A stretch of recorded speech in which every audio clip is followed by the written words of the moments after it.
Selamat berjumpa kembali semua sahabat Mesbah Mujizat. Salam sukacita, salam kebahagiaan, dan salam kemenangan. Senang sekali hari ini saya Pastor Lukas Kusuma boleh melayani saudara dari kota Philadelphia, Pennsylvania di Amerika dari dalam program Mesbah Mujizat.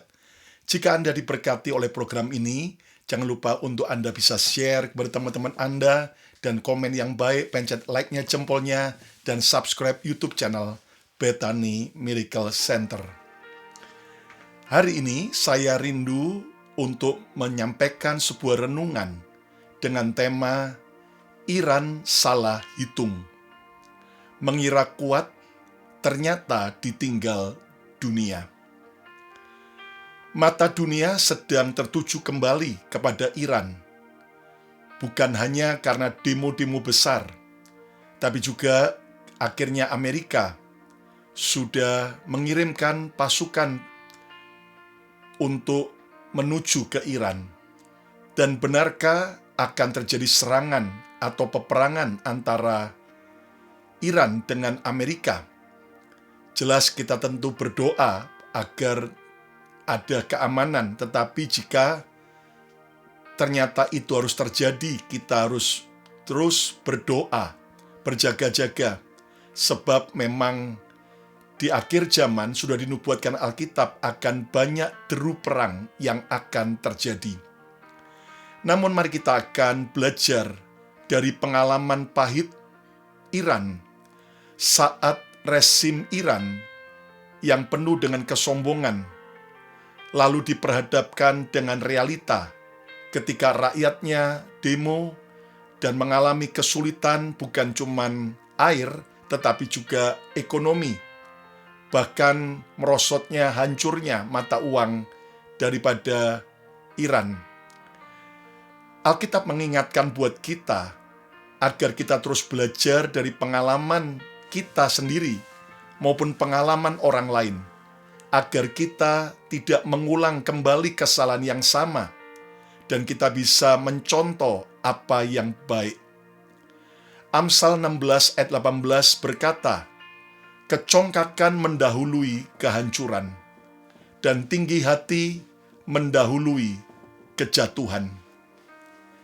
Iran adalah contoh nyata bagaimana sebuah bangsa bisa kalah, bukan karena kekurangan senjata, tetapi karena kelebihan kesombongan. Iran rupanya salah hitung, dan apa yang mereka kalkulasikan ternyata justru membawa negara semakin terpuruk. Nah, kita akan belajar ada beberapa bukti-bukti Iran salah hitung. Yang pertama, dana bangsa dihabiskan untuk perang, rakyat diabaikan. Fakta sejarah dan ekonomi di Iran membuktikan bahwa selama puluhan tahun, Iran menggelontorkan dana yang sangat besar, miliaran US dollar untuk mensupport Hizbullah yang ada di Lebanon, juga mensupport Hamas dan kelompok proksi di Palestina, milisi Syiah di Irak, Suriah, Yaman. Sementara itu, ketika dana Iran lebih banyak digelontorkan untuk peperangan, untuk proksi-proksi memusuhi Israel, sementara rakyat akhirnya yang menderita. Inflasi Iran pernah menembus sampai 40-50%. Bahkan diprediksi bisa lebih parah lagi. Mata uang rial jatuh anjlok drastis. Pengangguran terjadi di mana-mana. Rakyat kesulitan pangan dan energi. Nah, ini merupakan sebuah kesalahan fatal. Negara mengorbankan kesejahteraan rakyat demi ambisi ideologis mereka, yaitu ingin menghancurkan Israel dan negara Barat. Saudara, Yesaya 10 ayat 1-2, celakalah mereka yang menetapkan ketetapan lalim untuk menghalangi orang-orang yang lemah memperoleh keadilan. Kita bisa belajar bahwa Allah tidak terkesan dengan perjuangan suci yang menginjak, yang melupakan, yang mengabaikan rakyat sendiri. Dari hal ini kita bisa belajar, jangan sampai kita salah dalam prioritas skala keuangan. Kita boleh memikirkan orang yang di luar, tapi jangan abaikan keluarga sendiri. Jangan cuman kita hebat di luar, tetapi di dalam keropos. Ayo kita bisa aplikasikan hal ini, agar kita bijaksana, mawas diri, baik dalam kehidupan keluarga kita. Jangan sampai waktu kita lebih konsentrasi untuk yang di luar rumah, sementara kita kurang waktu bagi keluarga kita. Jangan sampai keuangan kita akhirnya hanya terhambur-hamburkan untuk yang hal-hal yang lain, tetapi kemudian intern kita sendiri justru terbengkalai. Saudara, mari kita belajar agar kita bijaksana dalam mengelola setiap apapun yang Tuhan percayakan buat kita. Jangan sampai kita berpikir mau jadi pahlawan di luar, tapi padahal kita mengabaikan apa yang di dalam kita. Tentunya kita boleh punya mimpi besar, menjadi pahlawan bagi bangsa-bangsa, tetapi mari kita harus mengutamakan lebih dulu orang-orang yang dekat dengan kita. Sama halnya dengan gereja Tuhan, kita boleh rindu menjadi berkat bagi bangsa-bangsa lain, tetapi jangan abaikan untuk mensejahterakan jemaat sendiri dan juga komunitas yang ada di sekitar gereja kita. Hal yang sama juga dengan negara, dengan perusahaan, dengan kehidupan kita pribadi.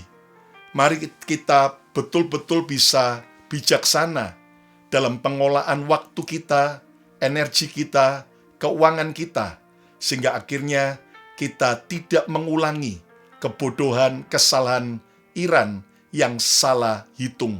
Ayo yang setuju coba ketiklah, katakan, saya mau belajar bijaksana. Bukti Iran salah hitung yang kedua, mereka merasa kuat secara militer dan nuklir, padahal rapuh. Iran, rezim ini terus mempropagandakan bahwa mereka kuat soal militer.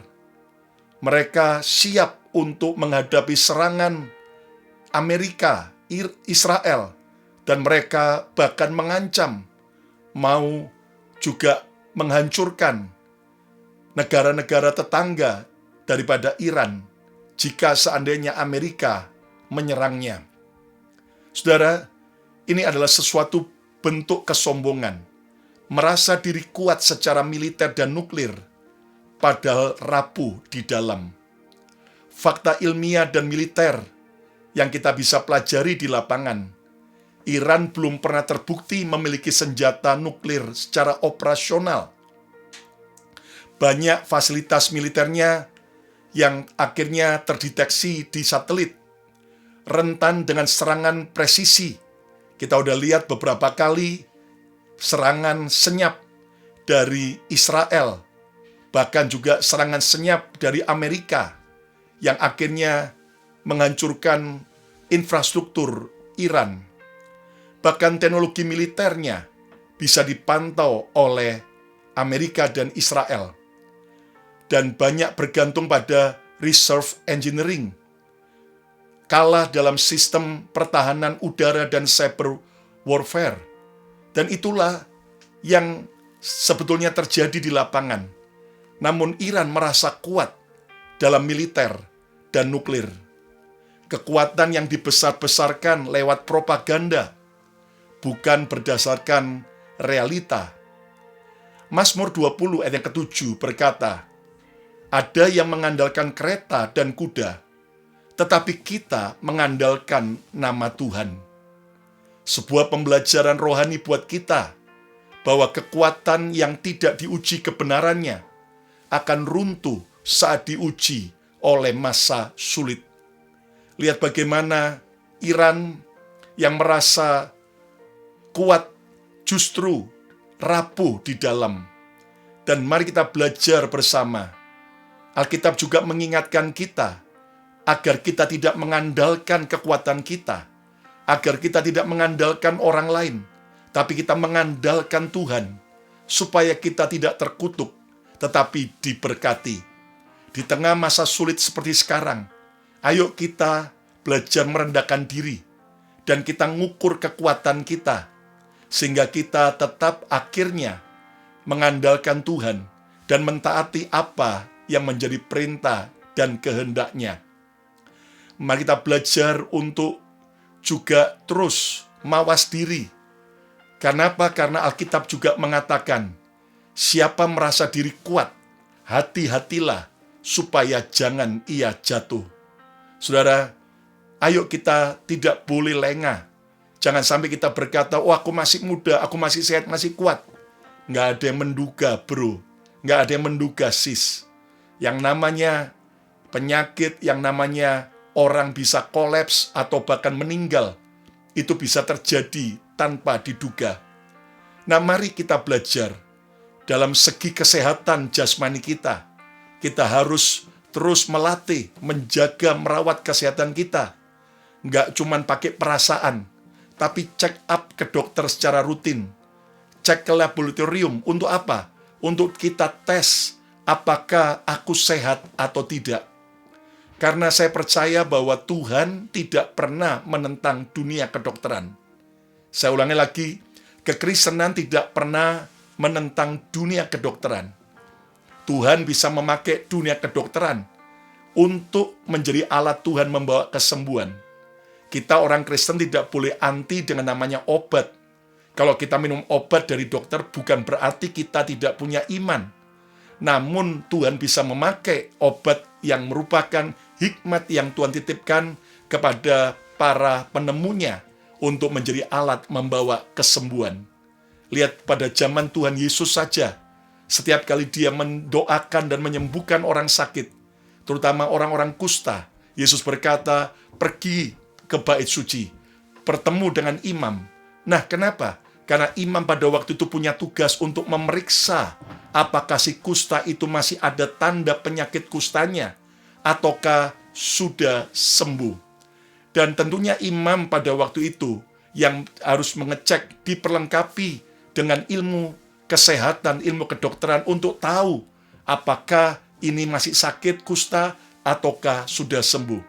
Jadi Yesus tidak anti dengan dunia kedokteran. Bahkan salah satu penulis Injil di Alkitab, yaitu Injil Lukas, yang merupakan murid Yesus yang tergolong dalam 70 murid Yesus. Lukas adalah tabib, ya, dia adalah dokter yang punya keilmuan dalam soal kedokteran, kesehatan. Jadi, mari kita belajar, kita tidak merasa diri sehat, kuat, tapi realitanya ternyata rapuh. Mari kita rajin olahraga juga. Jangan stres. Saya berdoa biar semua saudara adalah orang-orang yang sehat, bukan cuma jasmani, tapi juga rohani. Mari kita cek rohani kita. Jangan sampai kita cuma rajin ke gereja, rajin pelayanan, tapi ternyata keropos di dalam. Jangan sampai keuangan kita dikira orang wow, hebat, dan kemudian kita melakukan hal-hal yang membuat orang terpukau. Baik apa yang kita pakai, apa yang kita lakukan, tapi ternyata keuangan itu rapuh. Nah, ayo kita belajar. Jangan sampai di luar kelihatan hebat, dalamnya keropos. Ya, makanya Amsal juga berkata, jangan kamu mempercantik atau mempermewah pintu rumahmu, supaya tidak sampai kamu dikira ya orang yang kaya, padahal di dalam kekurangan. Nah, belajarlah untuk kita memperkuat yang di dalam, sehingga akhirnya pada waktu ujian datang, pada waktu masa sulit datang, baik kesehatan kita secara jasmani, kesehatan pernikahan kita, kesehatan keluarga kita, kesehatan pekerjaan, ekonomi kita, pelayanan kita, tidak sampai hancur, tidak sampai goyah, tetapi tetap solid di dalam nama Tuhan. Doa saya biar kita segera koreksi, refleksi diri, memeriksa, introspeksi.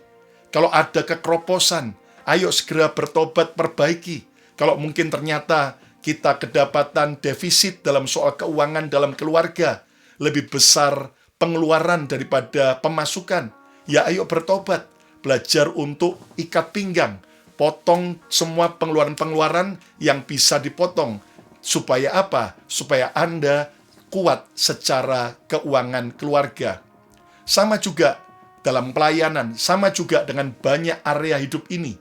Mari kita belajar untuk terus tidak hanya hebat di luar, tapi kropos di dalam.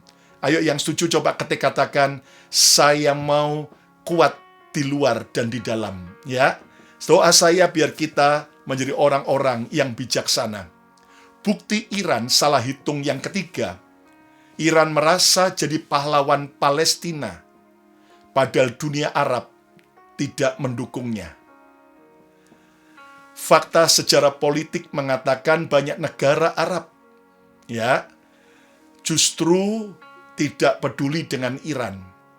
Dan kita tahu ada perbedaan faham antara Syiah dan Sunni.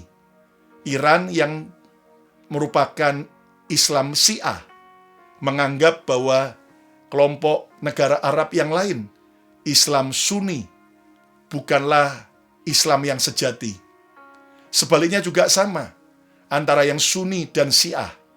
Dan ternyata Iran salah hitung, dipikir kalau dia mau menjadi pahlawan Palestina, pasti negara Arab yang lain akan mendukungnya. Ternyata justru berbeda. Saudara, bahkan negara-negara Arab yang lain tidak mempercayai motif Iran secara murni untuk memperkuat Hamas, proksi-proksi untuk menyerang Israel.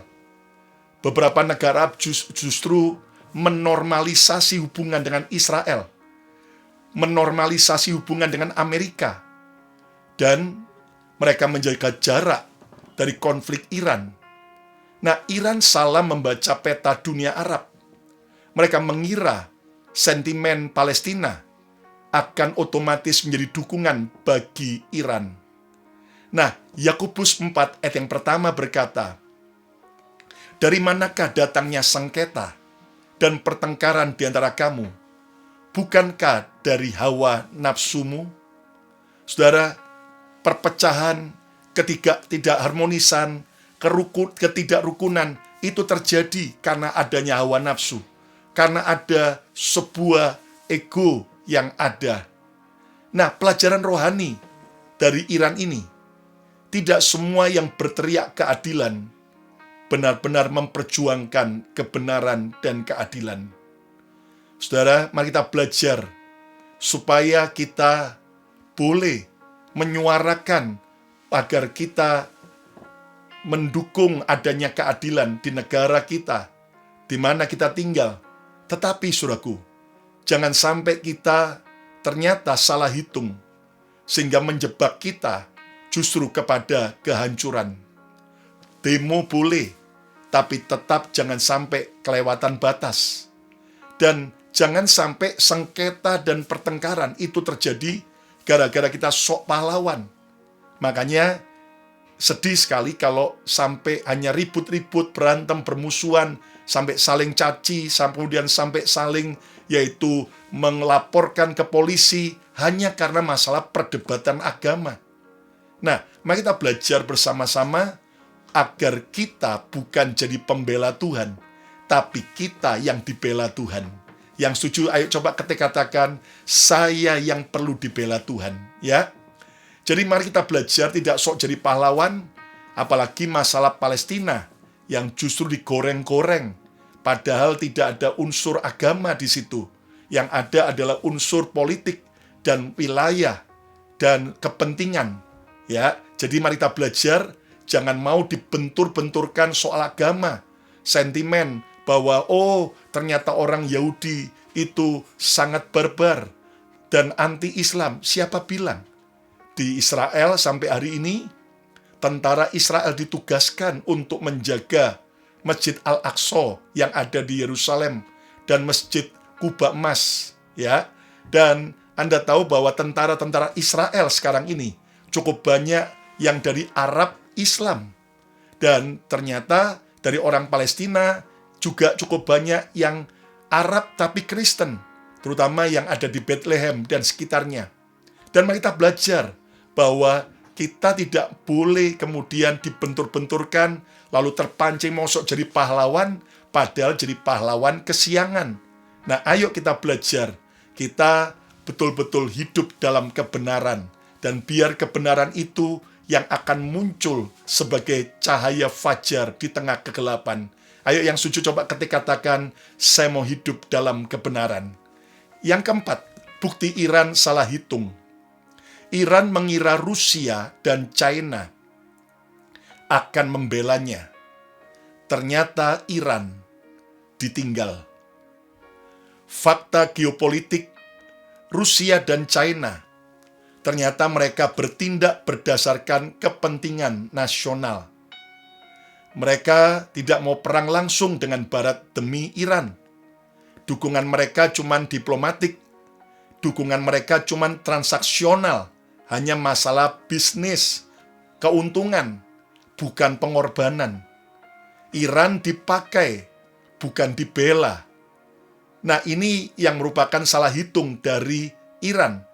Ternyata Rusia dan China jelas tidak mau terlibat konflik langsung dengan Barat, dengan Amerika, hanya demi membela Iran. Mazmur 146 ayat yang ketiga. Mazmur 146 ayat yang ketiga berkata, janganlah percaya kepada para bangsawan, kepada anak manusia yang tidak dapat memberikan keselamatan. Pelajaran rohani yang kita bisa dapat, sekutu tanpa nilai kebenaran hanya akan pergi saat harga terlalu mahal. Dan ini semua bicara soal kepentingan. Itu sebabnya, jangan sampai kita mau dimanfaatkan hanya soal kepentingan. Jangan sampai kemudian kita, saudaraku, hanya menjadi orang yang terlalu naif karena kita pikir kita orang penting, padahal ternyata tidak demikian. Saudara, ayo dalam hidup ini, kita harus betul-betul mempercayai Tuhan lebih daripada janji-janji manusia. Janji manusia bisa diingkari, tapi percayalah janji Tuhan adalah ya dan amin. Yang setuju, ayo coba ketika katakan, aku mau percaya kepada Tuhan. Yang kelima, yang terakhir, bukti Iran salah hitung. Rezim Iran sangat keras, tetapi akibatnya bangsa Iran retak dari dalam. Fakta sosial yang terjadi demo besar, para mahasiswa, perempuan, kelas menengah, banyak warga Iran, mereka tidak ingin perang. Mereka tidak merasa diwakili oleh rezim. Rezim kuat di luar, namun rapuh di dalam. Matius 12 ayat 25 berkata, setiap kerajaan yang terpecah-pecah tidak akan bertahan. Saudara, pelajaran rohani bagi kita, penindasan mungkin menunda kejatuhan, tetapi tidak pernah mencegahnya. Kita mendoakan agar Iran mulai tercipta keadilan. Dan kita berdoa supaya rakyat Iran boleh kembali mendapatkan kesejahteraan dari pemerintahnya. Bukan dengan diktator, bukan dengan membabi buta, membunuh saat mereka demo. Bukan kemudian kalau protes demo dianggap melawan Tuhan, karena melawan pemimpin negara dianggap melawan Tuhan sendiri. Nah, ayo kita belajar bahwa jangan sampai kita berbuat jahat kepada siapapun juga. Orang boleh berbuat jahat, tapi Alkitab mengajarkan agar kita membalas dengan kebaikan. Saudara, ayo di tengah-tengah zaman seperti sekarang, kita memang tidak boleh hanya tulus, tapi juga cerdik seperti ular. Tapi jangan cuma cerdik kayak ular, nanti nipu sana nipu sini. Licik, ya, tapi belajar punya ketulusan juga. Tetapi lebih daripada itu, prinsip yang kita harus terus bangun. Jangan pernah menabur yang jahat. Jangan pernah menabur badai, karena itu nanti akan menuai sebuah badai yang akan merugikan kita sendiri. Ingat baik-baik, setiap tindakan jahat itu bumerang yang kita lempar, yang akhirnya akan kembali kepada kita pada waktunya. Kesimpulannya, pelajaran dari pengalaman pahit Iran yang salah hitung. Yang pertama, ambisi ideologi tanpa hikmat akan menghancurkan bangsa. Ayo, kita juga boleh periksa ambisi-ambisi kita.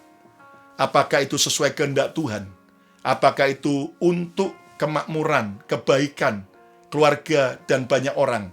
Ataukah justru menghancurkan? Yang kedua, propaganda tidak bisa menggantikan kebenaran. Orang bisa menutupi dengan propaganda sebuah kesalahan kebusukan, tapi kebenaran suatu kali akan tersingkap. Yang ketiga, sekutu politik bukan penjamin keselamatan.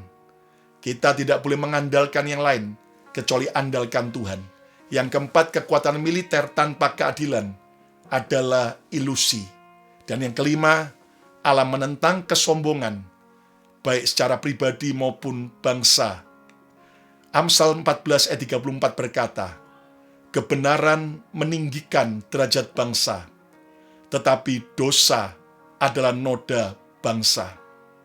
Ayo kita belajar hidup dalam kebenaran. Itu akan mengangkat derajat kehidupan kita. Perenungan buat kita hari ini. Apakah kita juga merasa paling benar? Apakah kita mengandalkan kekuatan dunia? Apakah kita membungkus ambisi kita dengan bahasa rohani? Sejarah Iran adalah cermin keras. Siapapun kita, baik sebuah bangsa, gereja maupun individu yang menolak koreksi, akan belajar melalui kehancuran. Mari kita belajar jadi bijak dan jadi bijaksana lebih lagi. Yang mau, ayo kita berdoa bersama-sama. Tuhan, ampuni kesombongan kami, dan kami mau belajar tidak mengandalkan yang lain, tapi mengandalkan Tuhan. Sebelum kami menjadi berkat bagi banyak orang, lebih dulu kami juga mau jadi berkat bagi keluarga kami, orang-orang dekat kami. Sebelum kami hebat di luar, tapi kami tidak mau rapuh di dalam Tuhan. Ajari hari ini kami betul-betul Tuhan, hidup bijaksana, sehingga kami menabur apa yang baik dan bukan apa yang jahat. Hari ini hamba berdoa berkati semua sahabat Mesbah Mujizat. Yang sakit Tuhan sembuhkan, yang lemah Tuhan kuatkan, dan yang mengalami pergumulan rumah tangga, ekonomi, pekerjaan, Tuhan yang menolong. Terima kasih Bapa. Kami juga berdoa bagi kesejahteraan Amerika, Indonesia, Israel, Palestina.